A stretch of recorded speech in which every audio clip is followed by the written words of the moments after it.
बल पे, तलवार के बल पे, सत्ता के बल पे धर्म का प्रचार प्रसार करते हैं। पर 2500 वर्ष पहले और आज की तारीख तक भी पूरे विश्व में एक पहचान है कि बौद्ध धर्म का प्रचार प्रसार शांति, करुणा और मैत्री के बल पे हुआ है। हिंसा के बल पे नहीं हुआ, ताकत के बल पे नहीं हुआ। सम्राट अशोक शक्तिशाली, उसने भी ताकत की तलवार को छोड़ दिया। ये प्रमाण है सम्राट अशोक का कि ताकत की तलवार को भी छोड़ दिया और बुद्ध की शरण में जाके बुद्धं शरणं गच्छामि, धम्मं शरणं गच्छामि, संघं शरणं गच्छामि चलता हुआ पूरे एशिया खंड में बौद्ध धर्म का प्रचार प्रसार कर दिया। आप सोचिए 4 दिन में मराठाओं ने महाराष्ट्र की सरकार को दिन में तारे दिखा दिए, घुटनों पे लाके टेक दिया उसे। उनकी तो नई मांग थी, कोई पुरानी मांग तो नहीं थी, वो विरासत की मांग नहीं थी, संस्कृति की मांग नहीं थी, अधिकार था उनका, वो भी नया, एकदम नया अधिकार कि संविधान में लागू करो। ये बात लागू की गई, जबकि संविधान में प्रावधान भी नहीं, उसके बावजूद भी लागू की गई। उसका अर्थ यह था कि उनके पास ताकत और शक्ति थी। और तीसरा सवाल यह है कि यहीं से 2.5 किलोमीटर दूर कालचक्र मैदान में आपने बीटीएमसी को परमिशन दे रखी प्रोग्राम करने की। क्या आपने बीटीएमसी के प्रोग्राम की परमिशन रद्द करी क्या अभी तक? ये 3 सवालों के उत्तर दीजिए, तब उसके बाद कहिए हमसे कि ये आंदोलन स्थगित होना चाहिए। पर तीनों सवाल के जवाब ना तो इंस्पेक्टर के पास थे, ना डीएसपी के पास थे, ना मजिस्ट्रेट एसडीएम के पास थे। आपको समझ में आई बात क्या है? आगे समझ में सबको? हाथ खड़े करके बताओ, सबको समझ में आएगा? तो समझ में आ गई तो क्या करना है? आप बोलो क्या करना है? 12 तारीख को दिल्ली जाना है, चक्का जाम करके महंत पंडे पुरोहित को बोध कैसे भगाना है। मंच पे उपस्थित भिक्खु साक्य पुत्र राहुल जी,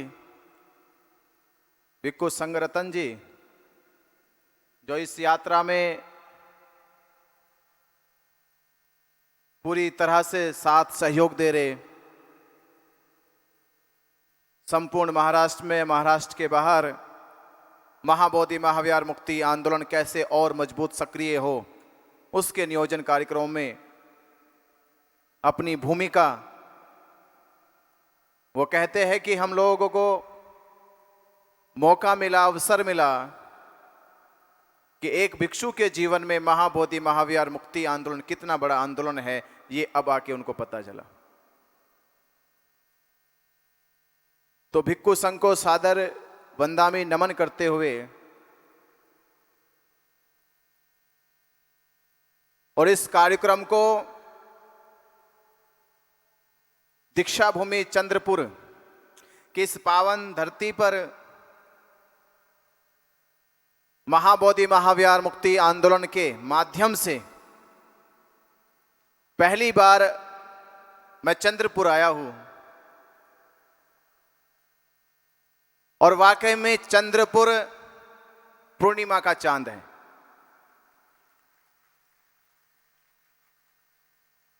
क्योंकि कभी कभी नाम के साथ उसकी ख्याति जो है इसलिए होती है कि वो वाकई में ही उसका नाम भी और काम भी एक है। इसलिए बाबा साहब अम्बेडकर जी को ज़्यादा दूरी नहीं है, दीक्षा भूमि नागपुर में बाबा साहब से भी रहा नहीं गया होगा और खींच लाई चंद्रपुर की धरती और दूसरी दीक्षा भूमि बन गई चंद्रपुर। तो इस पावन धरती पर आप लोगों ने महाबोधि महाविहार मुक्ति आंदोलन के जन समर्थन में धम्म संवाद रैली का और सभा का आयोजन किया। जिन आयोजकों ने किया वो बड़ी काफ़ी मेहनती है, नागपुर के 2-2 सभाओं में शामिल हुए और आप लोगों के बारे में जानकारी है कि करीब आप लोग शाम के 4 बजे से बैठे हो और लगता है कि 9 बजने वाले हैं, तो 5 घंटे तो वैसे ही बीत गए और 5 घंटे से एक साथ एक कुर्सी पे बैठे रहने का मतलब है कि आपने भी कसम खाई है जब तक महाबोधि महाविहार मुक्त नहीं होगा चैन से नहीं बैठेगी। तो ये तो संकल्प आपका बता रहा है, ये ऊर्जा, ये ताकत आपकी बता रही है, ये साहस, ये उम्मीद आपकी बता रही है कि भारत के बौद्धों ने इस बार ये कसम खाली है, जब तक महाबोधि महाविहार मुक्त नहीं होगा तब तक हम मरेंगे भी नहीं।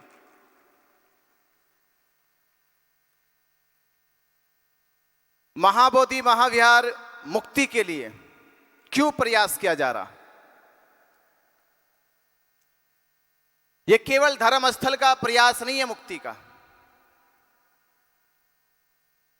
और जो आपको अभी तक मालूम है कि लड़ाई सुप्रीम कोर्ट में चल रही है, ये लड़ाई सड़कों पे चल रही है, और ये लड़ाई 134 साल से चल रही है।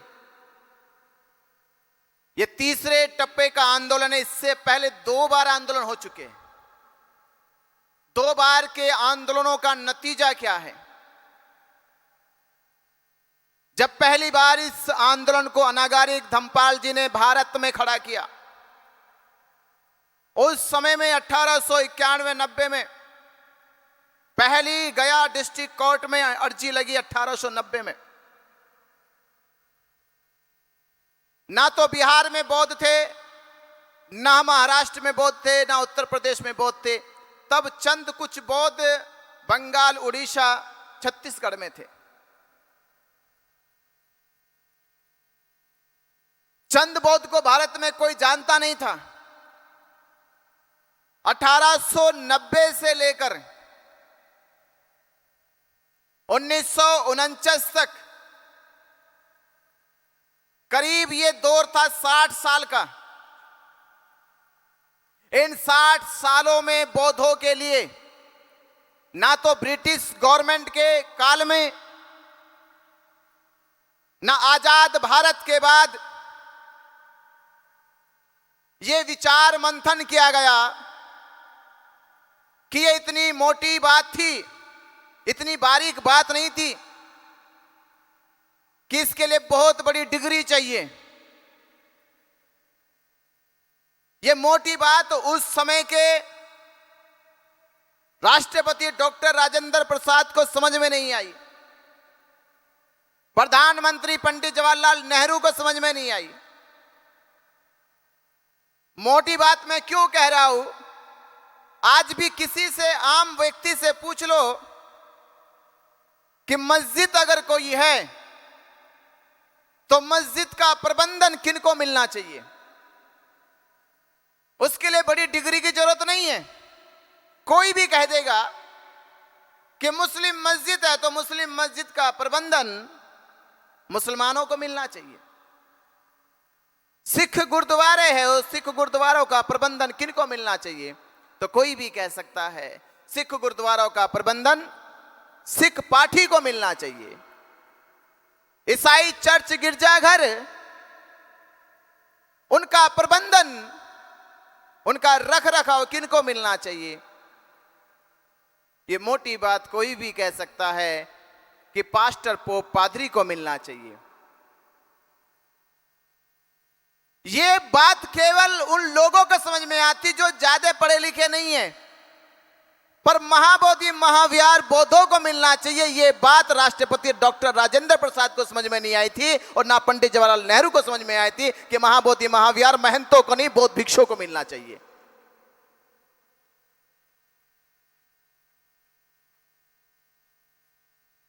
आप सोचिए कि समझ में नहीं आई ये अलग बात हो सकती, और समझ के ना समझी की जाए ये अलग बात हो सकती है।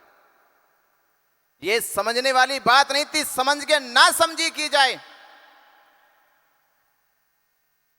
जिस महाबोधि महाविहार बोध गया को पूरा विश्व जानता है,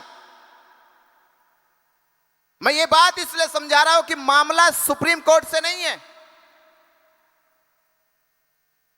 ये मामला राम मंदिर और बाबरी मस्जिद का जैसा नहीं है। वहां 2 समुदाय है, यहां समुदाय नहीं है। अगर आप वर्तमान की बात करें तो वर्तमान में बौद्धों की लड़ाई महंत से नहीं बल्कि बिहार गवर्नमेंट से है, क्योंकि बिहार गवर्नमेंट का कानून है,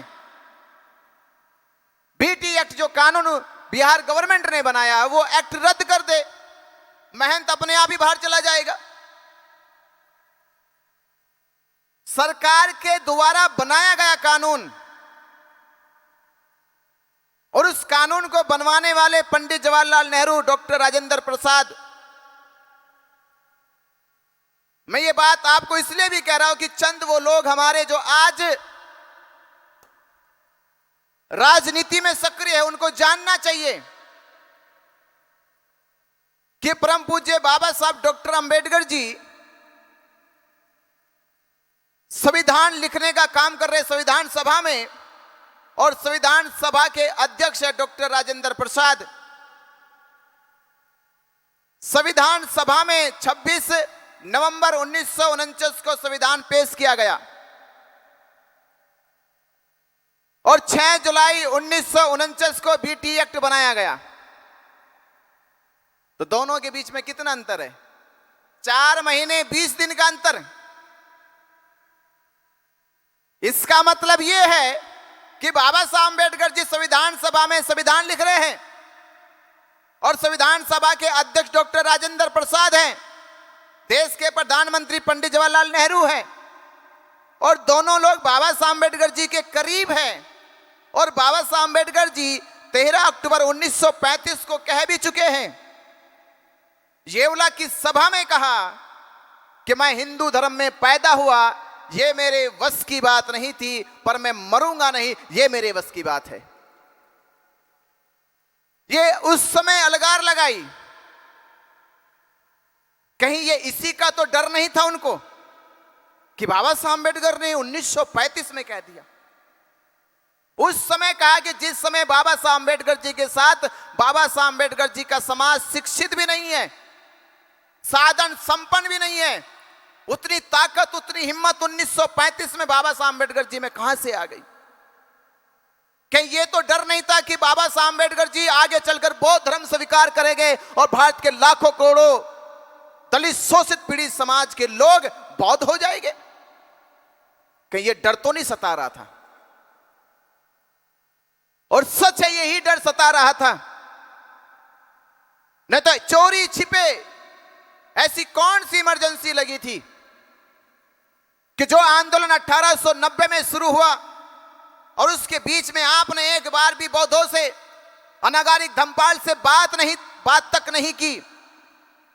1949 में तो भारत में आंदोलन भी नहीं था, सब शांत था भारत में, क्योंकि भारत के लोग आजाद भारत के जश्न में और संविधान लागू हो देश में उसका इंतजार कर रहे थे, क्योंकि संविधान का प्रचार प्रसार किया गया था कि आजाद भारत में ऐसा संविधान लिखा जा रहा है जो संविधान वर्ण व्यवस्था के आधार पे नहीं, जाति के आधार पे नहीं, धर्म के आधार पे नहीं, बल्कि मानवता के आधार पे लिखा जा रहा है। ये जब देश में प्रचार प्रसार होने लगा कि देश के प्रत्येक नागरिक को, जाति धर्म संप्रदाय के लोगों को समान अधिकार प्राप्त हो गए, तो ये कहीं डर तो नहीं सता रहा था कि समान अधिकार का मतलब क्या है कि जिसका जो अधिकार है उसको मिलेगा। तो डॉक्टर राजेंद्र प्रसाद, पंडित जवाहरलाल नेहरू ने बिहार के राज्यपाल को लेकर यह बीटी एक्ट बनाया। बाबा साहब अम्बेडकर जी से पूछा नहीं गया, सलाह मशवरा लिया नहीं गया, तो कौन सी इमरजेंसी लगी, कौन सा दबाव बना कि संविधान सभा में संविधान पेश होने से पहले 4 महीने 20 दिन पहले ही यह बीटी एक्ट कानून बनाया गया।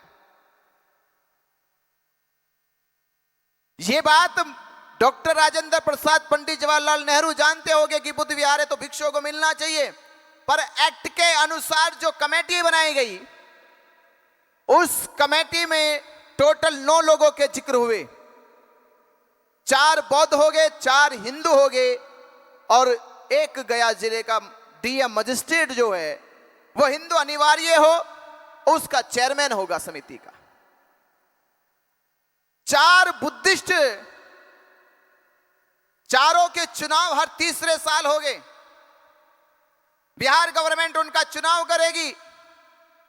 4 हिंदू, उनमें से 3 हिंदू का चुनाव करेगी। पर चौथा जिसका जिक्र महंत है, उस महंत का एक्ट के अनुसार चुनाव नहीं होगा। एक्ट के अनुसार महंत को उस प्रकार अधिकार दिया गया जैसे किसी को लिमिटेड प्राइवेट कंपनी बनाकर सौंप दी जाती है कि तुम इसके मालिक, तुम्हारे बाद तुम्हारे बच्चे मालिक, यानी वंशागत जीवन भर जब तक तुम्हारी नस्लें इसको खुद ना छोड़ दे तब तक तुम्हें सौंप दिया। सोचिए अकल कहां थी। महंत का जिक्र, महंत हिंदू मंदिर का पुजारी हो सकता है, वो हिंदू संस्कृति में जिक्र होता है। कम से कम बौद्ध दर्शन पढ़ा हो, बौद्ध साहित्य पढ़ा हो, तो बौद्ध साहित्य में महंत का कहां जिक्र हुआ। जब महंत का जिक्र नहीं है, इसका मतलब यह न्याय नहीं, अन्याय है बौद्धों के साथ। यह अन्याय उस समय हुआ, यह अन्याय हुआ और तब से आज तक 76 साल हो गए। इन 76 सालों में भारत के बौद्धों ने कितनी बार यह हिम्मत दिखाई, यह साहस दिखाया।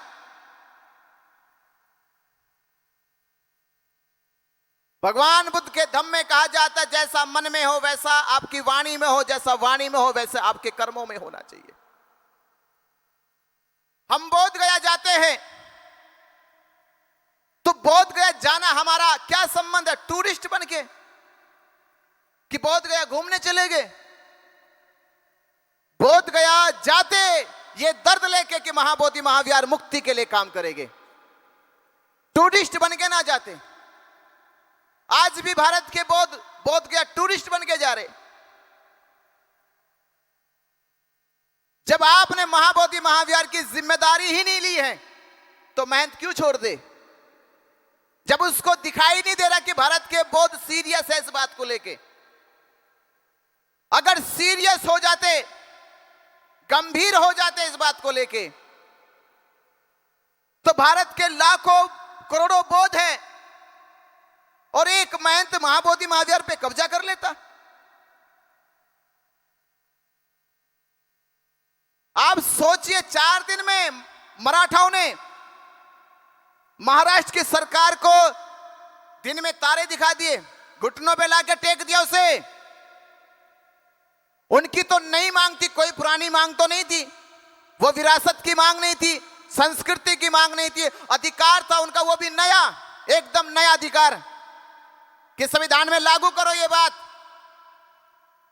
लागू की गई जबकि संविधान में प्रावधान भी नहीं, उसके बावजूद भी लागू की गई। उसका अर्थ यह था कि उनके पास ताकत और शक्ति थी।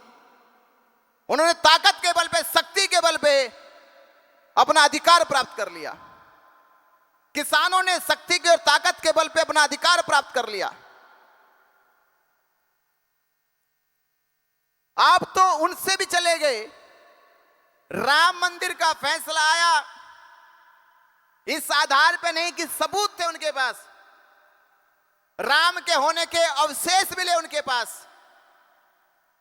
खुदाई में कोई साक्ष्य मिले, ऐसा कुछ नहीं था। पर उनके पास एक चीज थी कि उन्होंने भारत के हिंदुओं को एकजुट करके अपनी ताकत दिखाई और सुप्रीम कोर्ट से मजबूरन कहलवाया कि ये मामला भले ही सबूत और गवाहों के साक्ष्य और अवशेषों के आधार पर सिद्ध ना होता हो, फिर भी भारत के करोड़ों हिंदुओं की आस्था और भावना है, इसलिए ये फैसला राम मंदिर के पक्ष में सुनाया जाता है। ताकत के बल पे सुनाया गया, शक्ति के बल पे सुनाया गया। और हम कौन से चीज सबूत दोगे आप कौन से सबूत देना चाहते हो।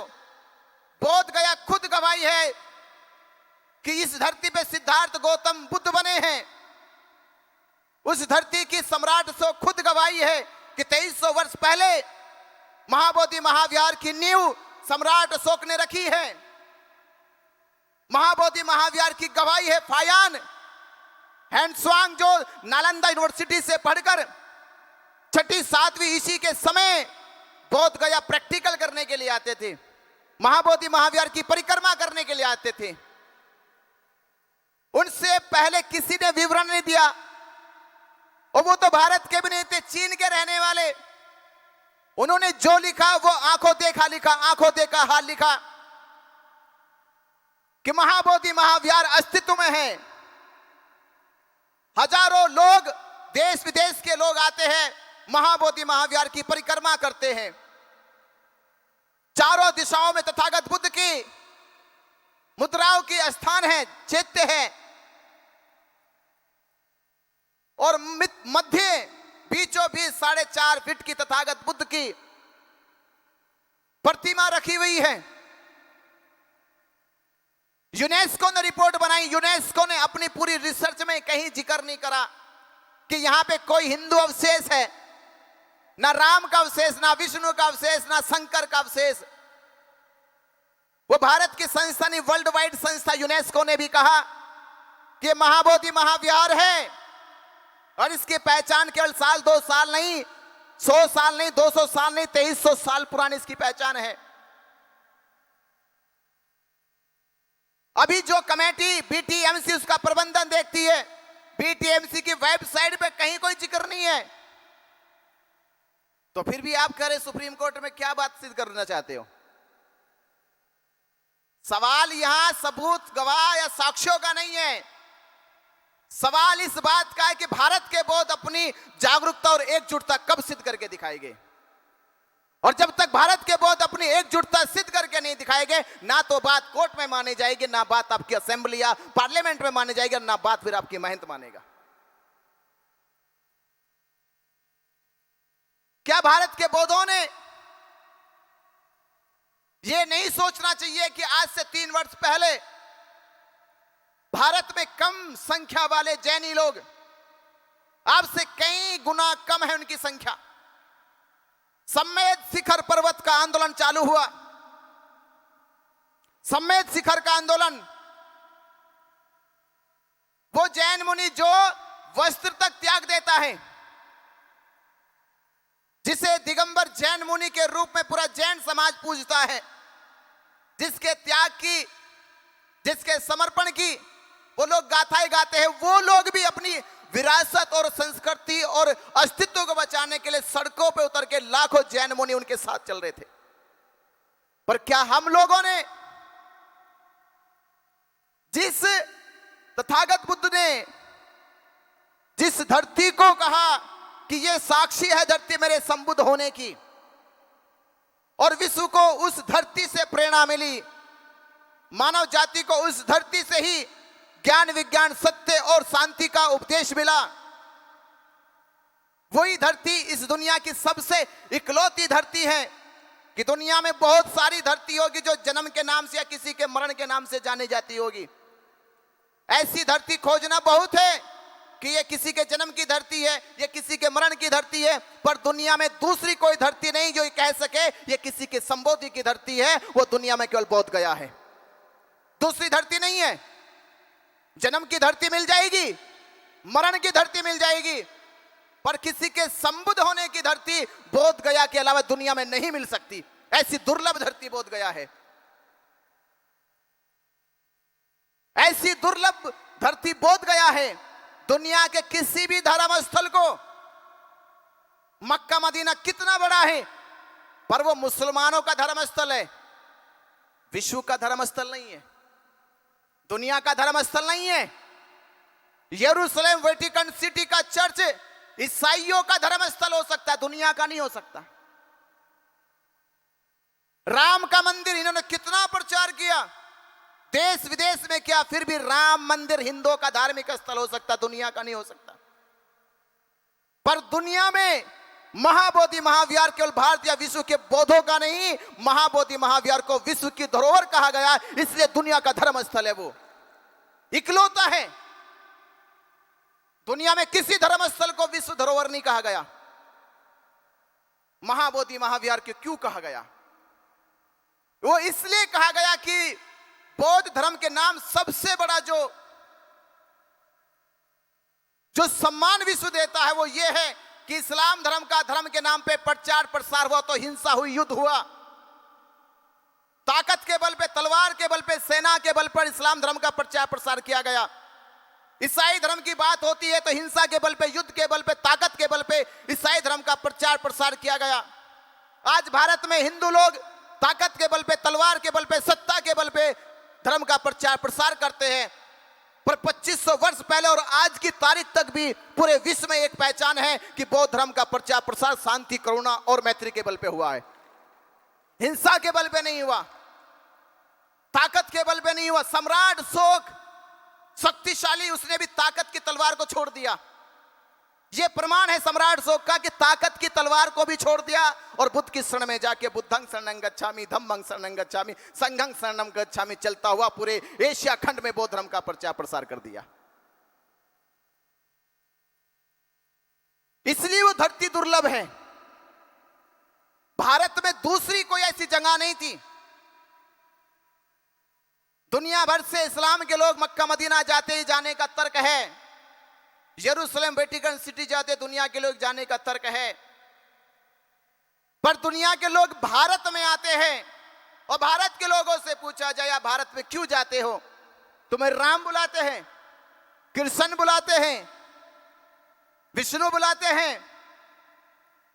उनकी जुबान पे बस एक ही नाम है कि भारत में ना राम बुलाते, ना कृष्ण बुलाते, ना विष्णु बुलाते। भारत में एक ही तो है जो हमें बुलाते, जिनको दुनिया तथागत बुद्ध कहकर मानती है, पूजती है। पूरे विश्व को अगर भारत में किसी ने बुलाया है तो तथागत बुद्ध है। बुद्ध का वो बल है कि वो आज नहीं, अगर आज से आप 2000 साल पहले का इतिहास देखें, बुद्ध के 450 साल के बाद 2000 महावीर मुक्ति आंदोलन का साथ दिया था, वो ये कह सके। तो यही विनती और गुजारिश और ये कहूंगा कि आप लोग जिनके द्वारा इस पवित्र आंदोलन को सपोर्ट किया जा रहा है, साथ दिया जा रहा है, मैं एक चीज कहता हूं कि आपने घर की लड़ाई लड़ी, भाई भाई की लड़ाई लड़ी, परिवार की लड़ाई लड़ी, मोहल्ले की जात की लड़ाई लड़ी, गांव की लड़ाई लड़ी, शहर की लड़ाई लड़ी। इन लड़ाई से जाओगे जेल में, अपमानित हो जाओगे। और ये कोई लड़ाई नहीं है। अगर लड़ाई लड़ी महाबोधि महाविहार मुक्ति की और मुक्त करा लिया तो समाज में सत्कार और सम्मान पाओगे। तो ये संकल्प लो कि अगर लड़ाई लड़नी है तो एक लड़ाई, आखिरी लड़ाई, महाबोधि महाविहार मुक्ति की लड़ाई। एक ही लड़ाई जीवन में लड़ो, बस यही सोच के चलो। तो ये एक लड़ाई, आखिरी लड़ाई बौद्धों की हो, इसके लिए तैयारी। हम जेल से निकले 17 अगस्त 2025 को दीक्षा भूमि नागपुर में, जब दमध्वज यात्रा की शुरुआत हुई,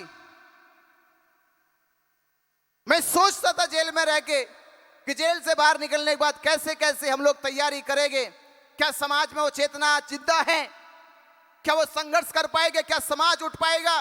कहीं ये ना सोच रहा हो कि पहले टप्पे का आंदोलन टूट गया, दूसरे टप्पे का टूट गया, तीसरे का फिर खत्म हो गया, कि ये मनोबल तो नहीं गिर गया। तो मनोबल ना गिरे तो जेल में रहते रहते ही हमारे नागपुर से राकेश धारगवे जी, जो इस यात्रा के नियोजन में मुख्य आयोजक के रूप में है, राकेश धारगवे जी ने जेल में रहते हुए कहा कि भंते जी, समाज पूछ रहा है, समाज के भीतर सवाल है, क्या होगा आगे, कैसे हम ये लड़ाई जीतेंगे। हमने कहा लड़ाई का जीतने का तरीका पता चल गया हमें। तो ये लंबी लड़ाई नहीं है और ये लड़ाई 134 साल से लड़ी जा रही है। मैं कहता हूं कि लड़ाई 134 साल से लड़ी गई है, अब लड़ने की जरूरत नहीं, अब जीतने की जरूरत है, क्योंकि तरीका हमें पता चल गया है।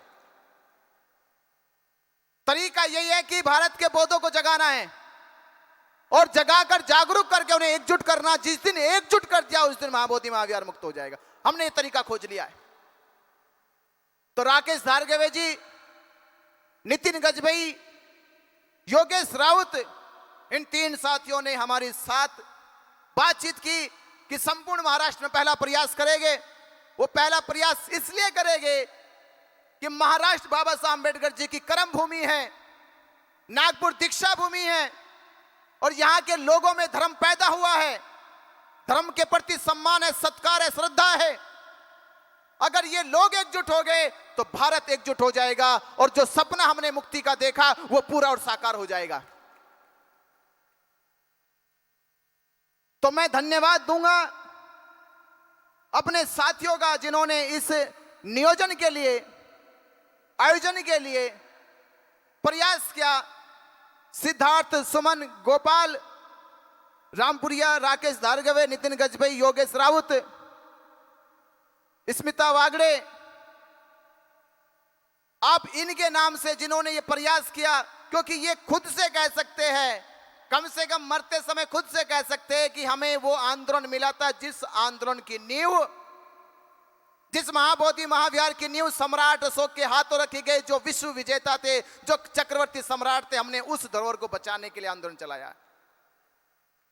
हमने उसके लिए आंदोलन चलाया जिस धरती पे सिद्धार्थ गौतम को बुद्धत्व प्राप्त हुआ, जिस धरती को पूरा दुनिया नमन करता है। हमने उन लाखों करोड़ों बौद्धों की आस्था और विश्वास को जिंदा रखने के लिए महाबोधि महाविहार मुक्ति का आंदोलन चलाया। तो मैं अपने दिल से, तहे दिल से मंगल मैत्री करते हुए आप लोग उनके प्रति एक बार आदर सम्मान से एक बार जोरदार जय भीम बोल के दिखाओ। जय भीम, जय भीम, जय भीम। और इस टीम ने जो ये प्रोग्राम किया, मैं उनके लिए भी एक बार जोरदार जय भीम बोल के दिखाओ। जय भीम, जय भीम, जय भीम। तो आपको समझ में आई बात क्या है? आगे समझ में सबको? हाथ खड़े करके बताओ, सबको समझ में आएगा? तो समझ में आएगी तो क्या करना है? आप बोलो क्या करना है?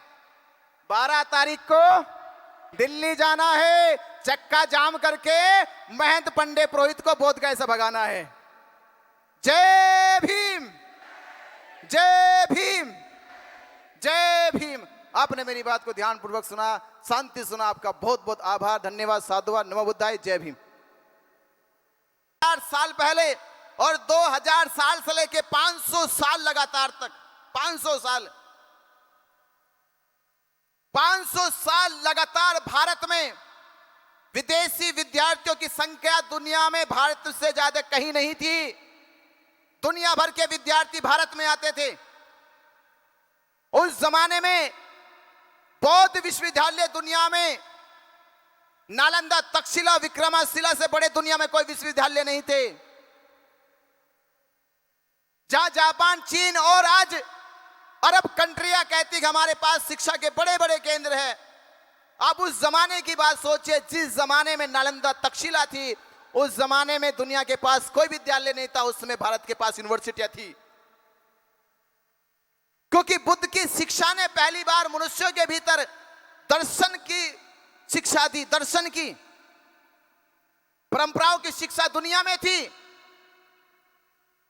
नीति नियम की शिक्षा दुनिया में थी, शास्त्र शास्त्री की शिक्षा दुनिया में थी। पर दुनिया में अगर फिलॉसफी की शिक्षा थी तो भारत में थी, बुद्ध के दर्शन की। उस जमाने में फिलॉसफी की शिक्षा दुनिया में नहीं थी, केवल भारत में थी। ये पहली बार हुआ कि किसे फिलोसफर कहा जाता है। फिलोसफर होने की उत्पत्ति बौद्ध धर्म है, क्योंकि बुद्ध का अंतिम उपदेश फिलोसफर का है, अत्यदीप भव, कि अब तुम्हें वो नहीं बोलना जो सिखाया गया है। अब खोज करो अपने भीतर की, अपने भीतर चिराग जलाओ, अपने ज्ञान का दीपक खुद जलाओ। जब तुम खुद अपना दीपक जला लोगे, उस दिन दुनिया के फिलोसफर कहलाओगे। नहीं तो दुनिया के धर्म तो डरते हैं कि आपका अंदर का दीपक ना जल जाए। आपको जो सिखाया गया, जो बताया गया, बस उसी को मान के जियो, अपनी बुद्धि मत लगाना। और बुद्ध कह रहे कि नहीं, अपनी बुद्धि नहीं लगाई तो गधे से ज्यादा नाम नहीं कमा पाओगे। इतना ही कमाओगे बस जितना गधा कमाता है, तो उसे अपनी बुद्धि आती नहीं है। जैसे कि मैं कहानी कहता हूं, सुनो ध्यान से। हरिद्वार में एक हंस और हंसनी रहते थे। ये कैसे देश और समाज का बेड़ा गर्क हो जाता है। हरिद्वार में एक हंस और हंसनी रहते थे। हंसनी ने अपने हंस से कहा कि जन्म से लेके आज तक हम हरिद्वार उत्तराखंड में रहे और आज तक हमने झरने, नदी, तालाब, पहाड़ देखे। देखते देखते जीवन बीत गया, अब इनसे बोरियत होने लगी, मन उबने लगा है। कुछ और दूसरी जगह चलते, कुछ और नया घूमते हैं, नया कुछ और देखते हैं, ऐसी उमंग उठने लगी। हंस ने एक बार तो कहा इससे अच्छी कोई दुनिया नहीं है, क्योंकि सारे लोग यहीं आते हैं घूमने। कहां जा रही हो घूमने? बोले कि मुझे कुछ नहीं सुनना, कुछ तो होगी जगह इससे भी अच्छी। मई जून का महीना, आखिरकार हंस जैसे लोग अपनी पत्नी के बहकाव में आए गए। नहीं आते तो खाना पीना बंद हो जाता, तो चल पड़े बेचारे घूमने और निकल पड़े राजस्थान की सैर पे। राजस्थान पहुंचे कि उड़ ही रहे थे कि नीचे से गरम गरम हवा आने लगी, पंख जलने लगे, तेज धूप नीचे से, ऊपर से सूरज की तपती धूप। हंसनी हंस से कहने लगी कहां पहुंच गए? दूर दूर तक देखते कोई पेड़ नहीं, कोई झरना नहीं, कोई नदी नहीं, कोई तालाब नहीं। जहां तक नजर जाती रेत ही रेत है, सुनसान ही सुनसान है, वीरान ही वीरान है पूरी धरती। कहीं दूर जाके एक बबूल का पेड़ नजर आया। उस बबूल के पेड़ पे जाकर बैठे, और जैसे जाकर बैठे तुरंत उल्लू बोल गया। उल्लू बोला और हंस ने भी बोल दिया कि तुम कह रही थी कि ये धरती इतनी सुनसान क्यों नजर आती है, ये धरती दूर दूर तक क्यों इतना वीरान नजर आती है? इसलिए वीरान आती है कि यहां पर उल्लू बैठा है, और जहां उल्लू बैठ जाता है उसका सत्यानाश हो जाता है। ये तो मानते हो ना? डर लगता ना उल्लू का बैठ जाना, क्योंकि उल्लू बैठ गया सब उल्टा हो गया, फिर सीधा नहीं हो सकता, उसका उल्टा ही उल्टा होगा। ऐसी मान्यता है। तो हंस ने कहा कि उल्लू बैठा इसलिए पूरी धरती सुनसान हो गई, वीरान हो गई। ये बात उल्लू को बहुत बुरी लगी। उल्लू को इसलिए बुरी लगी कि पेड़ मेरा, मेरे ही पेड़ की छाया में बैठे और मेरी बुराई कर रहे। ये तो वो हो गया एहसान फरामोश। तो एक दिन उन्होंने विश्राम किया। जब सुबह हुई तो हंस और हंसनी चलने लगे, तो उल्लू ने हंसनी को पकड़ लिया और हंस से कहा खबरदार, हंसनी मेरी पत्नी है, अगर इसके आगे कुछ बोला तो अंजाम अच्छा नहीं होगा। हंस घबरा गया, इलाका उल्लू का था, कुछ कह भी नहीं सकता। दो चार बात भी कही तो वो हाथ जोड़ के कही कि भाई कम से कम शकल तो मिला ले, तुम्हारी शकल में और हंसनी की शकल में धरती आसमान का फर्क है, मिलती भी नहीं शकल। उसने कहा शकल वकल से मुझे कुछ लेना देना नहीं है, मैंने कह दिया तो कह दिया, बस ये आखिरी बात है, पत्थर की लकीर है। निराश हंस सोचने लगा कोई तो न्याय करे, और वो पास की एक पंचायत में पहुंचा। उस पंचायत का अध्यक्ष थे गधे। पंचायत के अध्यक्ष गधे थे। गधे के पास गए, अपनी फरियाद कही कि ऐसा ऐसा हो गया आपके राज्य में, उल्लू ने मेरी पत्नी पे कब्जा कर लिया है, आप न्याय करें। आप सोचिए अगर न्याय करने के लिए गधे को चुना जाए, और गधे की सलाहकार सेक्रेटरी सचिव थी लोमड़ी। ये स्वाभाविक बात है, गधे राजा हो गए तो सेक्रेटरी लोमड़ी तो जरूर होगी, चालाक तो जरूर होगी, नहीं तो गधे सत्ता में कैसे आएंगे? गधे सत्ता में तभी आते जब उनके सचिव लोमड़ी होते। तो पंचायत बुलाई गई, उल्लू को पेश किया गया, हंस को पेश किया गया, हंसनी को पेश किया गया। दोनों तरफ से दलीलें, सबूत, गवाही, अपने सब कुछ कहा, और गधे को बात समझ में भी आ गई। मोटी बात समझ में नहीं थी, उल्लू अलग है, हंसनी अलग है, हंस अलग है, इतनी बात तो गधे को समझ में आती है। इसके लिए कोई पढ़ना लिखना डिग्री जरूरी नहीं है, ये तो आंखों से देख के ही पता चल जाएगा। तो गधा कहने लगा अपनी सेक्रेटरी से कि उल्लू बड़ा हरामी है, ये तो हमारे राज्य का नाम डुबो देगा, अरे हम लोग भी जाते हरिद्वार देहरादून, क्या कहेंगे वो लोग, वो हमें घुसने भी नहीं देंगे। सेक्रेटरी लोमड़ी कहने लगी बात तो सही है, पर हरिद्वार और देहरादून तो कभी कभी जाओगे, यहां तो रोज रहोगे। ये हंस के चक्कर में मत आओ। अपना भाई है उल्लू, पड़ोस का है, वोट भी देता है, नोट भी देता है और समय समय पे खाना भी देता है। और सोचो अगर हंसनी उल्लू के पास रह जाएगी तो जब मर्जी दावत खाने चला जाना, दावत मिलेगी खाने को। ऐसा करो, भले ही हंस के पक्ष में सारे सबूत हो, पर फैसला उल्लू के पक्ष में सुनाओ। अब गधा इससे ज्यादा कुछ सोच भी नहीं सकता। उसने कहा ठीक है। गधे ने वही कहा जो लोमड़ी ने कहा कि भाई हंस सारे बात सही है, पर हंसनी जो है वो उल्लू की पत्नी है। हंस तो चला गया बेचारा। हंस निकल पड़ा, रोता रोता गया, आंसू टपक रहे थे। जा ही रहा था, बीच रास्ते में उल्लू ने पकड़ लिया और कहा कि रुक,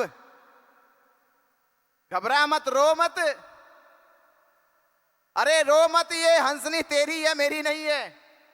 पर मैं तुझे एक चीज सबक सिखाना चाहता था कि तूने जो मुझसे कहा था कि जहां उल्लू बैठे होते वो धरती सुनसान वीरान हो जाती है, तो मेरे भाई उल्लू के बैठने से ये धरती वीरान सुनसान नहीं बनी है।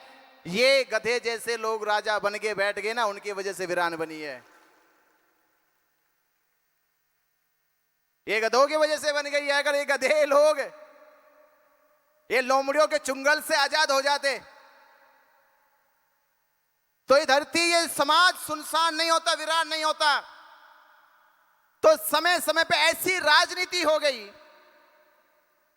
और ऐसे राजनेता आ गए जिनको अकल तक नहीं थी। अरे महाबोधि महावीर दिखाई दे रहा कि बौद्धों का है, भगवान बुद्ध की प्रतिमा दिखाई दे रही बौद्धों की है, और उसके बाद भी कह रहे महंत को इसका मालिक बना दो। तो वो राजनेता तो भी गधे थे, वो आज के राजनेता भी गधे, उनको आज भी नहीं दिखाई देती कि महाबोधि महावीर बौद्धों का है। लोमड़ी कौन है? लोमड़ी यहां महंत पंडित पुरोहित है। वो चालाक लोमड़ी उनके कानों में फुसफुस करते हैं। तो आपको गधे से पहले लोमड़ियों का इलाज करना होगा। गधे का तो हो ही जाए, गधा क्या करेगा? तो उसके इलाज के लिए क्या करना है कि 134 साल से हम आंदोलन चला रहे हैं। इस आंदोलन में सब चीज आपके पक्ष में है, सब चीज आपके पक्ष में है, पर एक चीज बस आपके पक्ष में नहीं है कि भारत के बौद्धों की एकता बौद्धों के साथ नहीं है। भारत में हिंदू एकजुट हो गए, भारत के मुसलमान एकजुट हो गए, ईसाई एकजुट हो गए, जो बाहर से यहां रहते वो भी एकजुट हो गए, सिख एकजुट हो गए, पर आज तक भारत के बौद्ध लाखों करोड़ों की संख्या में एकजुट नहीं हुए। और जिस दिन एकजुट हो जाएंगे, मैं कह रहा हूं कि आपके कहने से पहले सरकार कहेगी ये बौद्धों की ताकत देखो, ये एकजुट हो गए हैं। और जहां शक्ति ताकत एकजुट हो जाती, सरकार कहती है तराजू का पलड़ा भारी हो गया है, अब महंत की कुर्सी खाली करो, बीटी एक्ट रद्द करो, महंत को निकाला जाए। तो आज तक हमने जो काम करना था वो नहीं किया, और उसी की कमी थी। भारत में पहली बार सच्चे मुकदमे हो तो जेल जाना कोई बुरी बात नहीं है। सच्चे मुकदमे चले गए, अच्छी बात है भाई, मुकदमे तो सच्चे हैं कम से कम। 12 फरवरी 2025 में धरना आंदोलन शुरू हुआ बोध गया में। 90 दिन आंदोलन चला, बुद्ध पूर्णिमा तक, 12 मई तक, और नारा लगाया था हमने देश में कि 12 तारीख को 12 लाख बौद्ध, क्योंकि ये बात हमें तब भी समझ में आ गई थी कि सवाल धरने का नहीं है, सवाल है ताकत का। और जब तक ताकत नहीं आएगी, शक्ति नहीं आएगी, तब तक सरकार सुनने वाली नहीं है। तो ताकत बोध गया में आए, पहले यह समझ में आता था कि बोध गया में बैठे तो बोध गया में ताकत आनी चाहिए, तो पूरे देश में माहौल बना। माहौल का संदेश आपके चंद्रपुर भी गया, पूरे देश के हर एक राज्य में गया, लोगों ने तैयारी करी। 12 मई नजदीक थी, 9 तारीख को सरकार ने षड्यंत्र कर दिया कि भारत पाकिस्तान का युद्ध हो रहा है, आपको धरना खत्म करना पड़ेगा। और जल्दी जल्दी में हमारे लोगों से फर्जी वो प्रस्ताव पास करवा के ये घोषणा करवा दी कि धरना स्थगित होता है। 12 मई को होने वाला प्रोग्राम स्थगित होता है। लोगों में हलचल पैदा होने लगी, ये क्या हो गया, लोग तैयारी कर रहे थे, टिकट कर रखे थे, बसें बुक कर रखी थी, क्या होगा अब। तो जब प्रशासन मेरे पास आए तो मैंने कहा,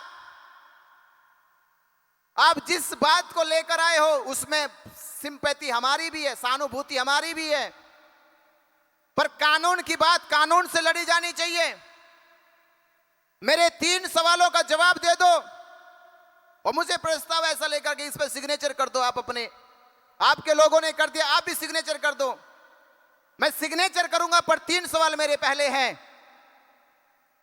पहला सवाल तो यह है कि आप जो आज 9 तारीख को कह रहे हो कि भारत पाकिस्तान का युद्ध हो रहा है इसलिए धरना स्थगित हो जाए और आपका 12 तारीख का प्रोग्राम स्थगित हो जाए, तो पहले मुझे यह बताएं, भारत पाकिस्तान के युद्ध की सीमा बोध गया में लगती है क्या? अगर भारत पाकिस्तान की युद्ध की सीमा बोध गया है तो आज ही स्थगित कर देते हैं कि कहीं यहीं से गोलाबारी ना हो जाए। अगर इसका उत्तर नहीं तो दूसरा सवाल यह है, अगर यह नोटिफिकेशन बिहार गवर्नमेंट का या गया जिला के डीएम का है तो वो लेटर मुझे दिखाओ जिस लेटर पे यह कहा गया कि गया जिला या बिहार राज्य के भारत पाकिस्तान की सुरक्षा को लेकर गया जिले के या बिहार के तमाम सार्वजनिक कार्यक्रम रद्द कर दिए जाते हैं। ऐसा कोई नोटिफिकेशन है? अगर ऐसा नोटिफिकेशन है तो हम आज ही धरना स्थगित कर देंगे। ऐसा भी आपके पास नहीं है। और तीसरा सवाल यह है कि यहीं से 2.5 किलोमीटर दूर काल चक्र मैदान में आपने बीटीएमसी को परमिशन दे रखी प्रोग्राम करने की, क्या आपने बीटीएमसी के प्रोग्राम की परमिशन रद्द करी क्या अभी तक? ये 3 सवालों के उत्तर दीजिए, तब उसके बाद कहिए हमसे कि ये आंदोलन स्थगित होना चाहिए। पर तीनों सवाल के जवाब ना तो इंस्पेक्टर के पास थे, ना डीएसपी के पास थे, ना मजिस्ट्रेट एसडीएम के पास थे। 9 तारीख को स्थगित हुआ।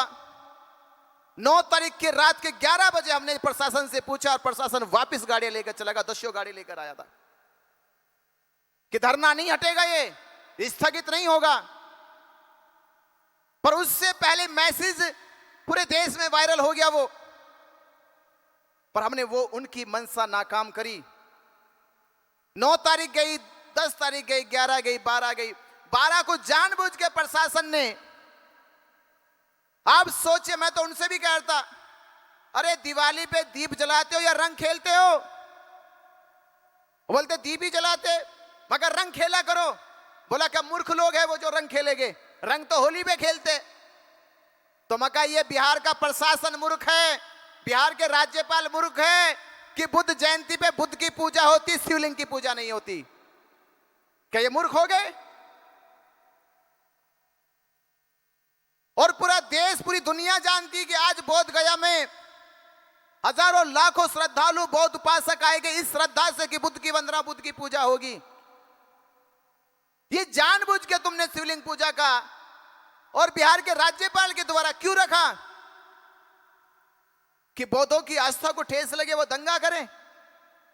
या इसलिए रखा कि आप ये सबूत इकट्ठा कर सके कि बिहार के राज्यपाल आए थे बोध गया में, महाबोधि महाविहार के अंदर शिवलिंग और शिवलिंग की पूजा की थी? क्या आप ये सिद्ध करना चाहते हो कि महाबोधि महाविहार में शिवलिंग है? इसलिए तो आपने राज्यपाल से पूजा करवाई। ये झूठे सबूत इकट्ठा करना चाहते हैं, पर हमारे भारत के बहुत तो टूरिस्ट है, टूरिस्ट बन के गए, टूरिस्ट बन के आते हैं।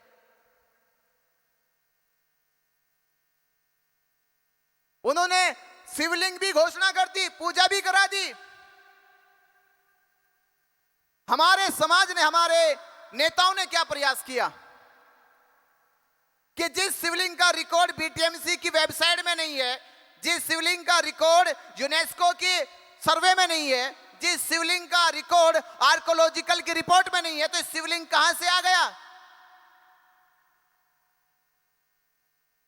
कहां से आ गया? और महाबोधि महाविहार ये कोई आज ये 2-4 साल का नहीं है, 2300 साल पहले सम्राट अशोक ने बनाया है। उस समय नामो निशान भी नहीं था यहां शिवलिंग और शिव का, क्योंकि आज भी भारत नहीं दुनिया की किताबों में पढ़ाया जाता है कि बोध गया क्यों प्रसिद्ध है। वो शिव के नाम से, विष्णु या राम कृष्ण के नाम से नहीं, पूरी दुनिया जानती है बोध गया बुद्ध के नाम से प्रसिद्ध है। तो सवाल फिर भी सबूतों का नहीं है, सवाल फिर भी यही कहता है, बार बार चीख के कहता है कि भारत के बौद्ध कब एकजुट होंगे, और जिस दिन एकजुट होंगे उस दिन महाबोधि महाविहार मुक्त होगा, बीटी एक्ट रद्द होगा। इस लड़ाई को बस इस आधार पर लड़ा जाए। तो हमने सोचा जेल से निकले ये मालूम हो गए तो कमजोरी है, एकजुटता की कमजोरी है, जागरूकता की कमजोरी है, इसलिए प्रशासन ने सब कुछ कर लिया। तो तब ये हमने जेल से निकलने के बाद कहा कि प्रशासन के षड्यंत्र के तहत धरना हटाया गया, पर हम देश में से आंदोलन खत्म होने नहीं देंगे। देश में आंदोलन को जिंदा करेंगे तीव्र गति से, पूरे भारत के बौद्धों को जागरूक करेंगे और एकजुट करेंगे। और एकजुटता की तारीख 12 फरवरी 2026, जब इस आंदोलन का 1 वर्ष हो जाएगा, 1 वर्ष आज से 4.5 महीने बाद, तो हम ये सिद्ध करके दिखा सके कि हमने इस 1 साल में क्या गवाया है और क्या कमाया है। क्या भारत के बौद्धों की चेतना जगी है? क्या भारत के बौद्धों के भीतर ये पीड़ा जिंदा हुई है कि महाबोधि महाविहार मुक्त होना चाहिए? इसलिए मुक्त होना चाहिए कि भारत का जो इतिहास है वो बौद्ध से अलग नहीं हो सकता। केवल बौद्धों की पहचान महाबोधि महाविहार नहीं है, भारत की पहचान का मूल आधार महाबोधि महाविहार है।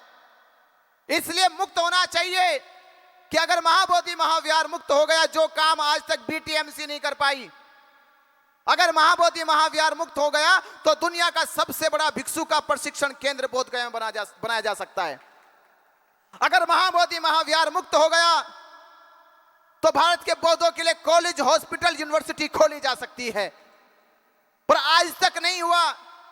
आप राम मंदिर, सिटी मंदिर, साईं मंदिर, जो भारत के हिंदुओं के मंदिर है, भारत के हिंदू दान देते हैं, उस दान की जब संख्या काउंट की जाती है तो अरबों करोड़ों में चला जाता है। तो आप सोचिए महाबोधि महाविहार केवल भारत के बौद्धों का नहीं, वो विश्व के बौद्धों का है, और 56 देश का जब दान आता होगा तो कितने खरबों में जाता होगा।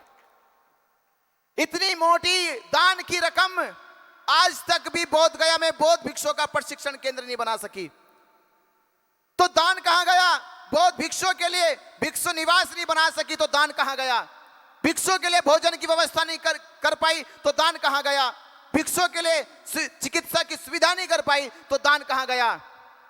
बौद्ध बच्चों के लिए, बौद्ध अनुयायियों के लिए कोई कॉलेज, मेडिकल, हॉस्पिटल तक नहीं खोले तो बौद्ध कंट्रियों का दान कहां गया? इस दान का हिसाब किताब रख सको, इस दान से भारत के भीतर भिक्षुओं का निर्माण हो सके और बाबा साहब अम्बेडकर जी के सपनों का भारत बौद्ध में हो सके। इसलिए महाबोधि महाविहार मुक्त कराना चाहिए। पूरे भारत के बौद्धों की स्थिति बदल जाएगी। और जो सपना बाबा साहब डॉक्टर अम्बेडकर जी देखते हैं कि मैं इसलिए बौद्ध धर्म स्वीकार नहीं करता हूं कि इससे मेरा व्यक्तिगत लाभ है, बल्कि इसलिए स्वीकार करता हूं कि जो समाज भारत में जातियों की सीमाओं में बांधकर रख दिया गया, जिसको समाज से लेना देना नहीं था, मैं उस समाज को बौद्ध बना रहा हूं। और जब भविष्य में ये आगे जाएगा तो ये सोचेगा कि बाबा साहब अम्बेडकर जी ने हमें बौद्ध इसलिए नहीं बनाया कि केवल भारत में रहेंगे, बल्कि इसलिए बनाया कि भारत के बाहर भी बौद्ध रहते हैं, हम भारत के बाहर जाके बौद्धों के साथ हाथ मिलाएंगे। उतना ऊंचा दर्जा हमें दे दिया। तो विश्व के बौद्ध देश आपका आदर सम्मान करेंगे जिस दिन आप महाबोधि महाविहार मुक्त करा दोगे। वो आदर सम्मान करेंगे आपका। और इसलिए भी मुक्त करो कि कम से कम ये कह सको कि हे बाबा साहब अम्बेडकर, आपने हमें धम्म दिया, ये वो धरती है। दीक्षा भूमि नागपुर के बाद 16 अक्टूबर 1956 को दूसरी दीक्षा भूमि चंद्रपुर है। तो यहां के लोग कहे कि हे बाबा साहब अम्बेडकर, आपने हमें धम दिया, हमारा मान बढ़ाया है, हम आपके बच्चे महाबोधि महाविहार मुक्त करके आपका सम्मान बढ़ाएंगे। ये कह सकते हो? कहोगे अपने से? बढ़ाओगे सम्मान बाबा साहब का? तो बढ़ाना है तो घर से बाहर निकल के दिल्ली जाना होगा। अगर आप घर से बाहर निकल के दिल्ली चले गए तो मेरा वादा है कि बोधगया से महंत बाहर निकल जाएगा। आपको घर से निकल के दिल्ली जाना है और पंडा पुरोहित बोधगया से बाहर निकल जाएगा। तो वो तारीख है 12 फरवरी 2026, जब भारत के बौद्ध एक तारीख एक स्थान पे एकजुट होकर भारत में बौद्धों की ताकत दिखाएंगे और बीटी एक्ट रद्द कराकर महाबोधि महाविहार मुक्त कराएंगे। यह तारीख 12 है। तो आप तैयार हो? सब तैयार हो? तो मैं पहले ही कह रहा था, मरने के पहले, मरने के बाद। मरने से पहले कौन कौन है? सब पहले मरना नहीं चाहते, मुक्त कराना चाहते हो? तो फिर संकल्प लो, कसम खाओ, ये भूमि है दीक्षा की। आपका जीवन धन्य है, महान जीवन है आपका। आपने बुद्ध को नहीं देखा, बुद्ध को नहीं सुना, बुद्ध को नहीं सुमरन करा, ये अफसोस रहा है आपके जीवन में। पर आज कहो कि वो अफसोस खत्म हो गया जब ये पता चला कि महाबोधि महाविहार की मुक्ति का आंदोलन तुम्हें मिला। अफसोस खत्म हो गया, ये तुम्हें मिल गया कि मुक्त करा दोगे तो इतिहास में नाम लिख जाओगे। जो कहते नहीं कबीर साहब, जन्म हुआ मेरा जग हंसा मैं रोया, कुछ ऐसी करनी कर चलो मैं हंसू जग रोए सारा। तो ऐसा कुछ करके जाओ कि आने वाली पीढ़ी ये फक्र से कह सके, सीना चौड़ा सर उठा के ये कह सके कि मैं उस खानदान या परिवार में जन्म लिया हूं जिन्होंने महाबोधि महाविहार मुक्ति आंदोलन का साथ दिया था, वो ये कह सके। तो यही विनती और गुजारिश, और ये कहूंगा कि आप लोग जिनके द्वारा इस पवित्र आंदोलन को सपोर्ट किया जा रहा है, साथ दिया जा रहा है, मैं एक चीज कहता हूं कि आपने घर की लड़ाई लड़ी, भाई भाई की लड़ाई लड़ी, परिवार की लड़ाई लड़ी, मोहल्ले की जात की लड़ाई लड़ी, गांव की लड़ाई लड़ी, शहर की लड़ाई लड़ी। इन लड़ाई से जाओगे जेल में, अपमानित हो जाओगे। और ये कोई लड़ाई नहीं है। अगर लड़ाई लड़ी महाबोधि महाविहार मुक्ति की और मुक्त करा लिया तो समाज में सत्कार और सम्मान पाओगे। तो ये संकल्प लो कि अगर लड़ाई लड़नी है तो एक लड़ाई, आखिरी लड़ाई, महाबोधि महाविहार मुक्ति की लड़ाई। एक ही लड़ाई जीवन में लड़ो, बस यही सोच के चलो। तो ये एक लड़ाई, आखिरी लड़ाई बौद्धों की हो, इसके लिए तैयारी। हम जेल से निकले 17 अगस्त 2025 को दीक्षा भूमि नागपुर में, जब दमध्वज यात्रा की शुरुआत हुई। मैं सोचता था जेल में रह के कि जेल से बाहर निकलने के बाद कैसे कैसे हम लोग तैयारी करेंगे, क्या समाज में वो चेतना जिंदा है, क्या वो संघर्ष कर पाएंगे, क्या समाज उठ पाएगा। कहीं ये ना सोच रहा हो कि पहले टप्पे का आंदोलन टूट गया, दूसरे टप्पे का टूट गया, तीसरे का फिर खत्म हो गया, कि ये मनोबल तो नहीं गिर गया। तो मनोबल ना गिरे तो जेल में रहते रहते ही हमारे नागपुर से राकेश धारगवे जी, जो इस यात्रा के नियोजन में मुख्य आयोजक के रूप में है, राकेश धारगवे जी ने जेल में रहते हुए कहा कि भंते जी, समाज पूछ रहा है, समाज के भीतर सवाल है, क्या होगा आगे, कैसे हम ये लड़ाई जीतेंगे। हमने कहा लड़ाई का जीतने का तरीका पता चल गया हमें। तो ये लंबी लड़ाई नहीं है और ये लड़ाई 134 साल से लड़ी जा रही है। मैं कहता हूं कि लड़ाई 134 साल से लड़ी गई है, अब लड़ने की जरूरत नहीं, अब जीतने की जरूरत है, क्योंकि तरीका हमें पता चल गया है। तरीका यही है कि भारत के बौद्धों को जगाना है और जगाकर जागरूक करके उन्हें एकजुट करना। जिस दिन एकजुट कर दिया उस दिन महाबोधि महाविहार मुक्त हो जाएगा। हमने ये तरीका खोज लिया है। तो राकेश धारगवे जी, नितिन गजबई, योगेश राउत, इन तीन साथियों ने हमारी साथ बातचीत की कि संपूर्ण महाराष्ट्र में पहला प्रयास करेंगे। वो पहला प्रयास इसलिए करेंगे कि महाराष्ट्र बाबा साहब अम्बेडकर जी की कर्म भूमि है, नागपुर दीक्षा भूमि है और यहां के लोगों में धर्म पैदा हुआ है, धर्म के प्रति सम्मान है, सत्कार है, श्रद्धा है। अगर ये लोग एकजुट हो गए तो भारत एकजुट हो जाएगा और जो सपना हमने मुक्ति का देखा वो पूरा और साकार हो जाएगा। तो मैं धन्यवाद दूंगा अपने साथियों का जिन्होंने इस नियोजन के लिए, आयोजन के लिए प्रयास किया। सिद्धार्थ, सुमन, गोपाल, रामपुरिया, राकेश धारगवे, नितिन गजबई, योगेश राउत, स्मिता वागड़े, आप इनके नाम से जिन्होंने ये प्रयास किया, क्योंकि ये खुद से कह सकते हैं, कम से कम मरते समय खुद से कह सकते हैं कि हमें वो आंदोलन मिला था जिस आंदोलन की नींव, जिस महाबोधि महाविहार की नींव सम्राट अशोक के हाथों रखी गई, जो विश्व विजेता थे, जो चक्रवर्ती सम्राट थे। हमने उस धरोहर को बचाने के लिए आंदोलन चलाया। हमने उसके लिए आंदोलन चलाया जिस धरती पे सिद्धार्थ गौतम को बुद्धत्व प्राप्त हुआ, जिस धरती को पूरा दुनिया नमन करता है। हमने उन लाखों करोड़ों बौद्धों की आस्था और विश्वास को जिंदा रखने के लिए महाबोधि महाविहार मुक्ति का आंदोलन चलाया। तो मैं अपने दिल से, तहे दिल से मंगल मैत्री करते हुए आप लोग उनके प्रति एक बार आदर सम्मान से एक बार जोरदार जय भीम बोल के दिखाओ। जय भीम, जय भीम, जय भीम। और इस टीम ने जो ये प्रोग्राम किया, मैं उनके लिए भी एक बार जोरदार जय भीम बोल के दिखाओ। जय भीम, जय भीम, जय भीम। तो आपको समझ में आई बात क्या है? आगे समझ में सबको? हाथ खड़े करके बताओ, सबको समझ में आएगा? तो समझ में आएगी तो क्या करना है? आप बोलो क्या करना है? 12 तारीख को दिल्ली जाना है, चक्का जाम करके महंत पंडे पुरोहित को बोधगया से भगाना है।